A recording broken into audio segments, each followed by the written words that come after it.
If you pay attention to internet scuttlebutt, you'll see that famous director and professional Batman misunderstander Zack Snyder had some pointed comments about DC's treatment of Batman and how they ought to use him, specifically to kill, specifically the Joker. Grant Morrison, storied and legendary comic writer and rare curmudgeon, had a pretty solid rebuttal, but today I'm going to dive into both viewpoints.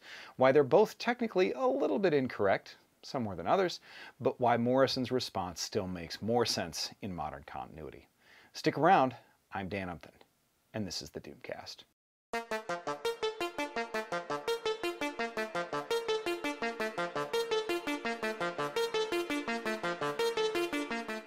Alright, do me a favor. First off, hit subscribe and the bell. I make about one of these videos a week. They're all great, so please don't miss even one. Now, in the mid-2000s, there were two distinctly different Batmans in comics and in movies. There were Grant Morrison's Batman and Scott Snyder's Batman, and then there was also Christopher Nolan's Batman and Zack Snyder's Batman. Themselves distinctly different also. Any writer and director is going to bring their own interpretation of the character to the medium, but some things remain fundamental. So notwithstanding my preference of either director, let's look at the differences here. Nolan's Batman was a taciturn wonderkind with rooted gadgets that was less of an unlimited prep time comic book Batman, but some people will say grounded. But really, almost too much of the Nolan Batman trilogy, if it had any faults, was its groundedness and quote-unquote grittiness. That left it without the necessary central third component of the Batman essential trifecta, when that is, Batman is justice, Batman is good at everything, Batman is silly as shit.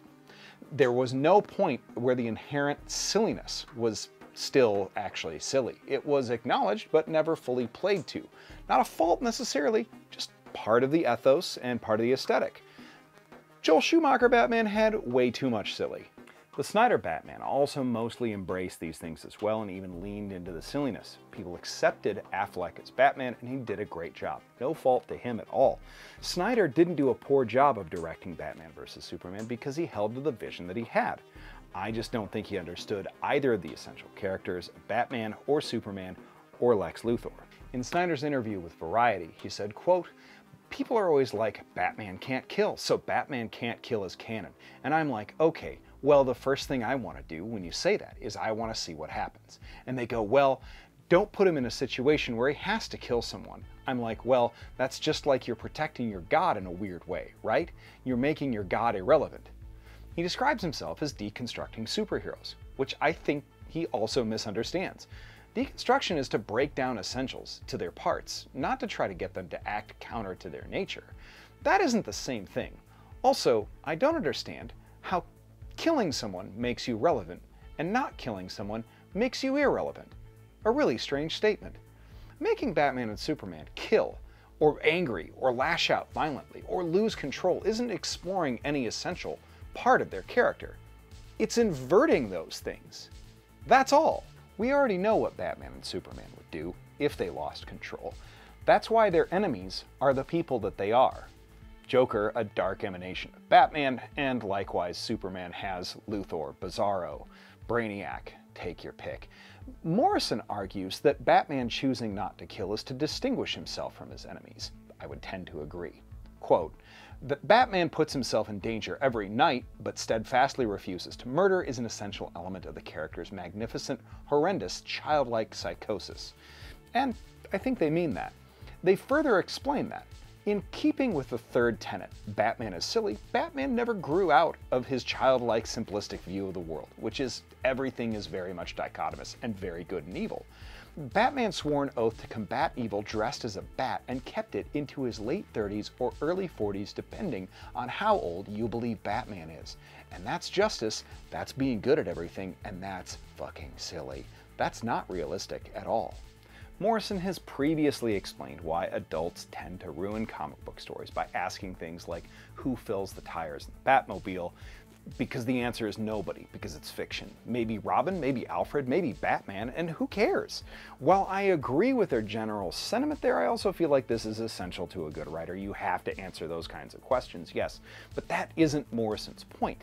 You make Batman too grounded, and Batman's suspension of disbelief falls apart. The silliness is actually an essential part of the allure. Of course, a billionaire couldn't both maintain a business, a Playboy image, and fight crime at night. Of course someone would figure out who he was. Of course beating up clowns and crocodiles and scarecrows and penguins and condiment bottles with machine guns is absolutely bonkers. Of course the Batmobile would be impossible to build and maintain. That isn't the point. Superman is strictly impossible as well, and we don't ask these questions about Superman. People ask questions about the glasses being the disguise, and that's the extent of your credulity? The other side of that allure isn't so silly. That their power is unrealistic, but positively so. Their power isn't having power, it's wielding it from a place of pure altruistic morality.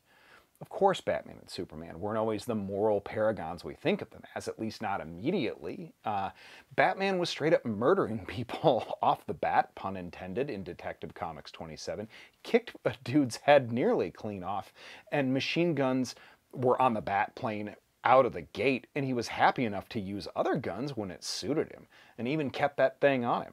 Superman likewise was fine throwing people around, gravely injuring people and destroying anything that he saw when it suited him. And no, it's not like Batman hasn't come close or done something similar, since in the introductory KG Beast arc, Batman locked KG Beast in a sewer to starve or just die, I suppose. But as a rule, Batman doesn't kill because that's the line that morally separates him from other characters in the universe. Is that realistic? No, and it's not supposed to be. All these characters are in a perpetual second act in comics. So to fundamentally cross their own moral line, or to kill, or to fail, they cease to be the thing that they are, and to change means that they become something completely different. And that's great storytelling if you want a character arc, because you're making a single self-contained 90-minute film, but not so much with a serial or a comic or a franchise. I'm going to make the argument that Batman, Superman, any superhero character aren't to be taken so seriously in the presentation. It doesn't mean you can't talk about them seriously or even critically. They just don't need to be put in the real world because they don't live in the real world or exist there. The desire to create a vicious, murdering Batman or a hopelessly nihilistic Superman is not imaginative at all. It's actually a lack of imagination. That you find a person or alien being that has such a strict moral code that they follow unrealistic is admitting that you just miss the point entirely. It is impossible. It is unrealistic. It's also uplifting. They're no gods, they're no deities, they're emanations of our own imagination about ourselves and our own capabilities. What we imagine them capable of is what we imagine in ourselves. And if we're capable of imagining a society in which heroes are willing to cross the line into murder because it's convenient or just realistic, then we're also unable to imagine a society where we act any more nobly either. That's it for this week. Thanks everybody for watching. This has been the Doomcast. We'll see you again next week.